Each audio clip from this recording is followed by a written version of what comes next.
In 1959, deep in the Ural Mountains of Soviet Russia, 9 experienced hikers set out on a journey.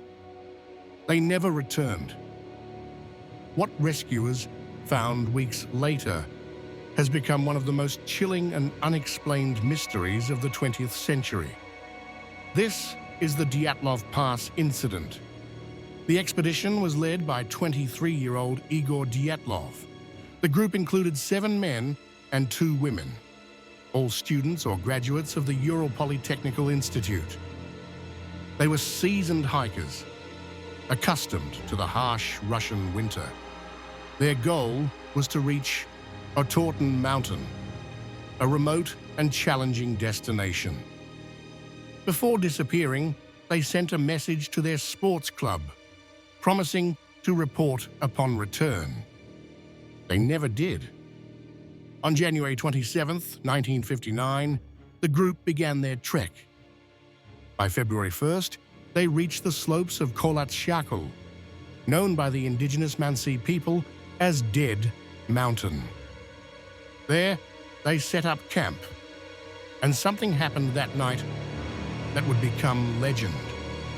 Search parties found the group's tent nearly a month later.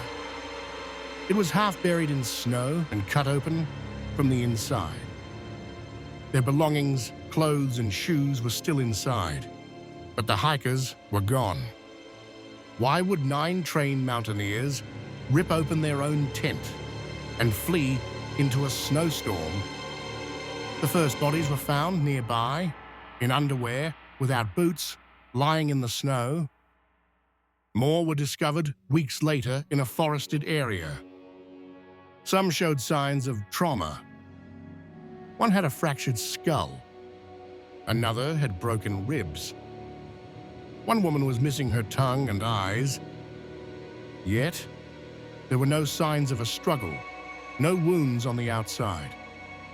The cause of death for most, hypothermia, but for others, it was marked as an unknown compelling force. Investigators noted bizarre details: radioactivity on some clothing, orange skin and grey hair. The tent was pitched in a very exposed spot, unusual for such skilled hikers. It didn't make sense. The more investigators looked, the less things added up.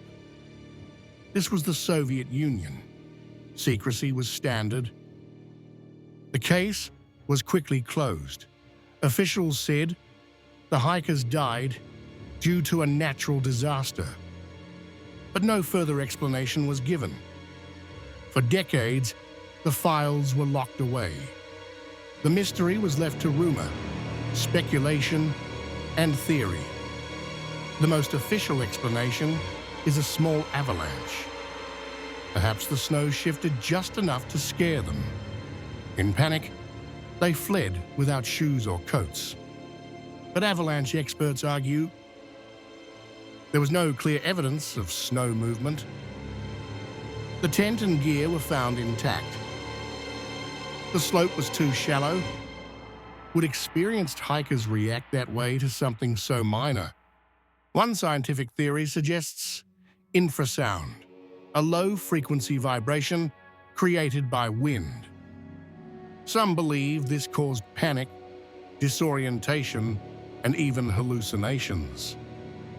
It could explain why they fled in confusion, but it doesn't explain the injuries. Others believe the area was the site of secret Soviet military tests. Maybe the hikers witnessed something they shouldn't have: a missile test or chemical weapons, radioactivity, trauma with no external wounds, gag order on files. Some say it fits. But again, there's no proof. Some pointed to the local Mansi people, suggesting a conflict. But the Mansi had no history of violence, and there were no defensive wounds, no signs of a struggle. Most believe this theory was used as a convenient scapegoat. Of course, no conspiracy list is complete without aliens.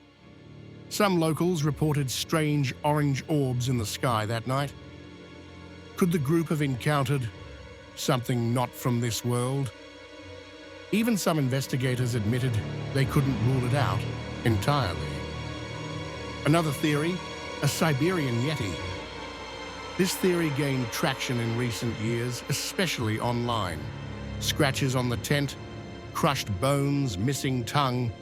It's enough to fuel wild imaginations. Even the hikers' own photos included a mysterious, blurry figure in the woods. Coincidence or something more? The group brought multiple cameras. Some images recovered showed happy moments. Others were strange. One photo, taken just before the incident, shows blurry lights in the sky. Another shows a dark, unclear shape. Were these simply photography errors or signs of what they saw? In 2019, Russian authorities reopened the case. They concluded that an avalanche was the cause, again. But many weren't convinced. No new evidence was released, and key questions remained unanswered. For many, the new report only added more doubt. For decades, parts of the Dyatlov investigation remained classified. Why? Was it to protect secrets? Or to cover up a mistake? When parts were released in the 1990s, they were incomplete and many pages were missing. Why was the tent cut from inside? Why leave warm clothes behind? How did some bodies show massive trauma, yet no external wounds? Why the radioactivity? Why the orange skin? Why was no one ever held accountable?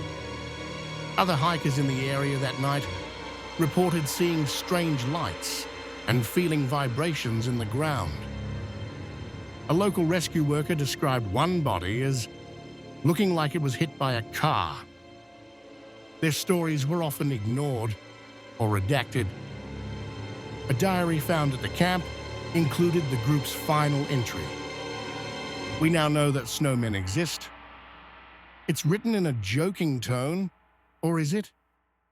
Some take it as proof of a last, chilling encounter.